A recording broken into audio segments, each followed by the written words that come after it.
This is KVUE News Daybreak. The University of Texas facing a lawsuit this morning why group says UT admissions policy violates the Constitution. Another issue surrounding APD's handling of forensic evidence, the new issue that has a lot of people concerned. And the health care vote delayed, why lawmakers decided to wait until after July 4th to cast their vote and the opposition they're now facing. Good morning and thank you for watching KVUE News Daybreak at 4:30. I'm Yvonne Nava. Well, thousands of North Austin residents have power back this morning after losing it overnight. Austin Energy tweeted out around 1 o'clock this morning saying that more than 22,000 customers were without power near 183 and Breaker Lane. Officials say a circuit tripped at one of their substations, but they aren't sure exactly how it happened. Well, let's get a look at what we're tracking out there with Storm Team Meteorologist Erica Lopez.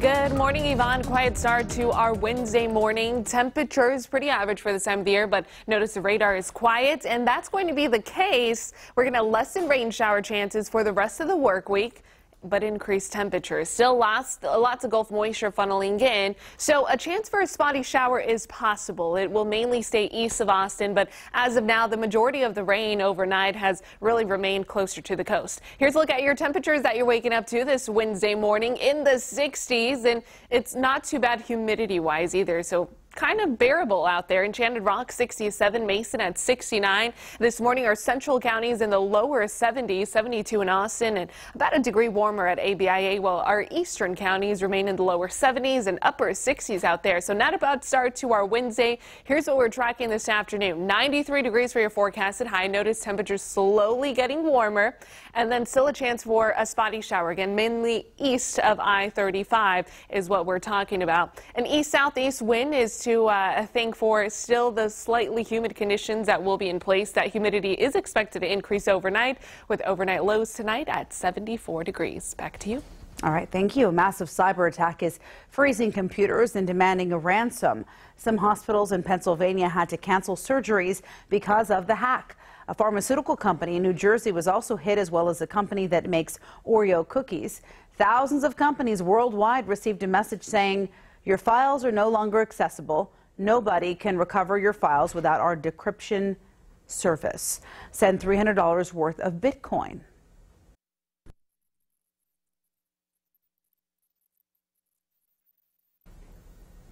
All right. Well, the attack surfaced in Ukraine yesterday morning, shutting down everything from grocery stores to airports.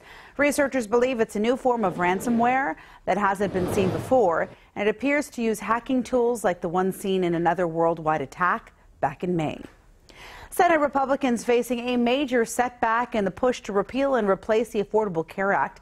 GOP leaders were unable to rally enough support to pass a new bill or get enough votes to even bring it to the floor for the discussion.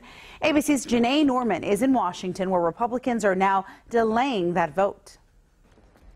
A major reversal from Senate Republicans. I expect to have the support to get it done, and yes, we will vote this week. Abandoning all hope of passing a health care bill before the July 4th recess. We will not be on the bill this week, but we're still working toward getting at least 50 people in a comfortable place. GOP senators hung their heads in an East Room meeting with the president when it became clear the votes simply weren't there. This will be great if we get it done, and if we don't get it done, it's just going to be something that we're not going to like, and that's okay. The deal cut behind closed doors and drawn up in secrecy was immediately met with fury, and the grim outlook from the nonpartisan Congressional Budget Office isn't helping. That analysis revealing 22 million more Americans would be uninsured in 10 years under the Senate bill, 15 million more uninsured next year alone, and nearly $800 billion cut from Medicaid. Democrats, united in their opposition, held pictures outside the Capitol of the Americans they say would suffer as a result of the bill. This is not a bill of just paper and pencil. This is not just abstract numbers. These are real people. Republicans could only afford to lose 2 votes, but there are 9 GOP senators who say they cannot support this bill. Now the Republicans have pushed the vote until after the July 4th recess. It gives them more time to work on a new version of the bill that conservatives say doesn't cut enough and that moderates say cuts too deeply. Janae Norman, ABC News, Washington.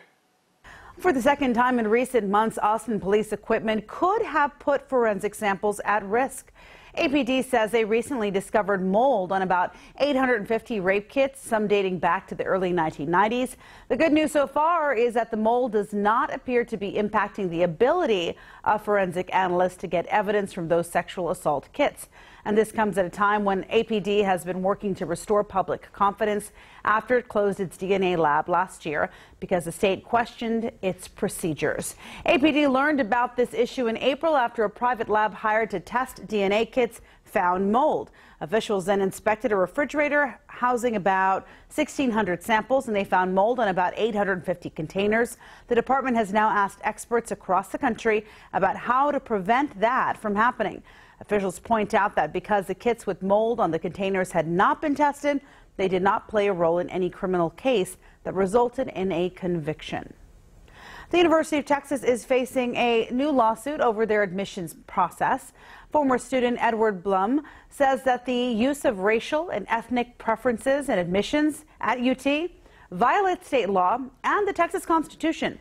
Blum is the president of Students for Fair Admissions, and he helped Abigail Fisher with a similar case against UT last year that went all the way to the Supreme Court. Well, the Supreme Court ruled against them, upholding UT's use of affirmative action.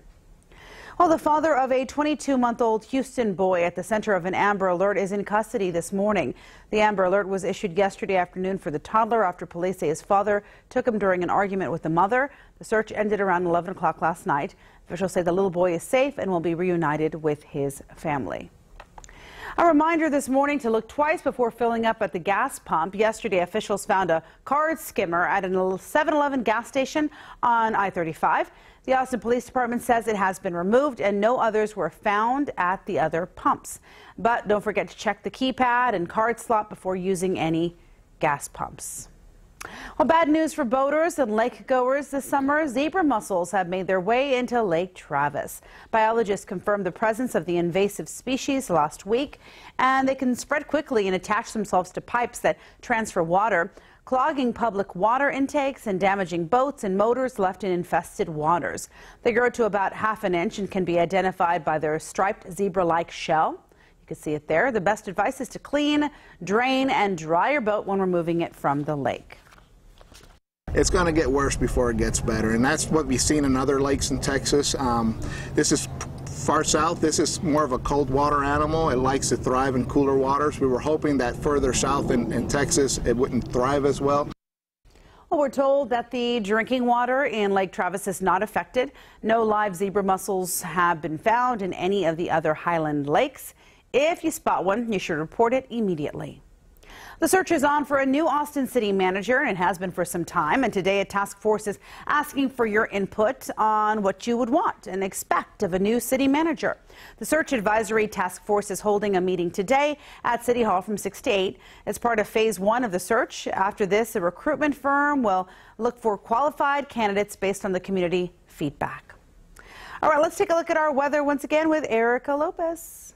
Good morning. Not a bad start to our Wednesday. We're decreasing rain shower chances, but increasing temperatures. Bearable today, still close to average. We're waking up to temps in the 70s. You're going to see a few clouds out there, and that's going to be the case all day long, but not much in terms of rain spotted through the viewing area this morning. We have lots of Gulf moisture still funneling in. This has been the reason why we've seen those on and off thunderstorms the last couple of afternoons. But today into tomorrow and also Friday, the majority of that rain will stay southeast of us. But east of Austin, you have about a 10% chance of possibly still seeing one of those spotty showers today. So that's why I'm keeping in those 10% chance of a spotty shower. Again, mainly east of I-35. Temperatures, notice your highs at 93 degrees.